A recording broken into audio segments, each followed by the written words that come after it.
শরীরে অসম্ভব জ্বালা, আর সেই জ্বালা দূর করতে ভরসা এভাবে পুকুরে ডুবে থাকা, বুক সমান জলে এভাবে ডুবে থাকা, এটাই ভরসা। কারণ বিরল রোগ, শরীরে অসহ্য জ্বালা।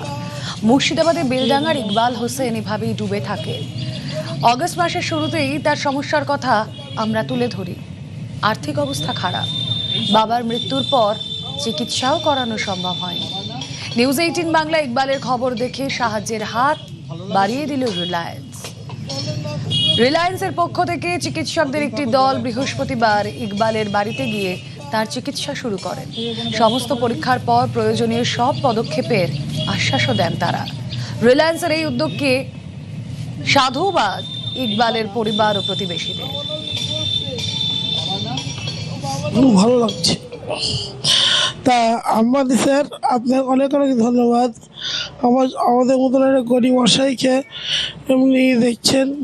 আপনার কাছে আল্লাহর কাছে অনেক অনেক ধন্যবাদ। আপনি ভালো থাকেন। ডাক্তারবাবুরা খুব ভালো ছিল, খুব দিল বড় ছিল ডাক্তারবাবুদের।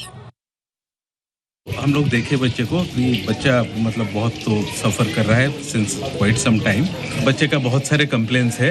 सो ये हार्मोनल कुछ चीज़ें हो सकता है, जेनेटिक कुछ चीज़ें हो सकता है।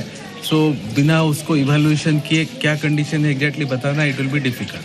उसको एक कम्प्रहेंसिव इवैल्यूएशन की ज़रूरत है जो आज तक अभी उसका हुआ नहीं है। So we are planning that उसमें बहुत सारे टेस्ट की ज़रूरत पड़ेगा एक बार देखने के लिए। फिर ट्रीटमेंट प्लान उसके बाद ही डिसाइड हो पाएगा। আজকে ডাক্তারবাবুরা এসেছিল রিলায়েন্স কোম্পানি থেকে। এসে ডাক্তারবাবুরা চিকিৎসা করলো, ভালোভাবে চিকিৎসা করেছে। ইকবালকে দেখলো, দেখে কলকাতা নিয়ে যাব বলল। কলকাতায় ট্রিটমেন্ট করবে, ওখানে কি করা যাচ্ছে না যাচ্ছে দেখবে, দেখে যদি সেরকম হয় তাহলে ওকে বাইরে নিয়ে যাবে বলল। ডাক্তারবাবুরা ভালোভাবে দেখলো। তা রিলায়েন্স কোম্পানিকে খুব ধন্যবাদ। আমার ভাইকে দেখার জন্য লোক পাঠিয়েছে, অসংখ্য ধন্যবাদ।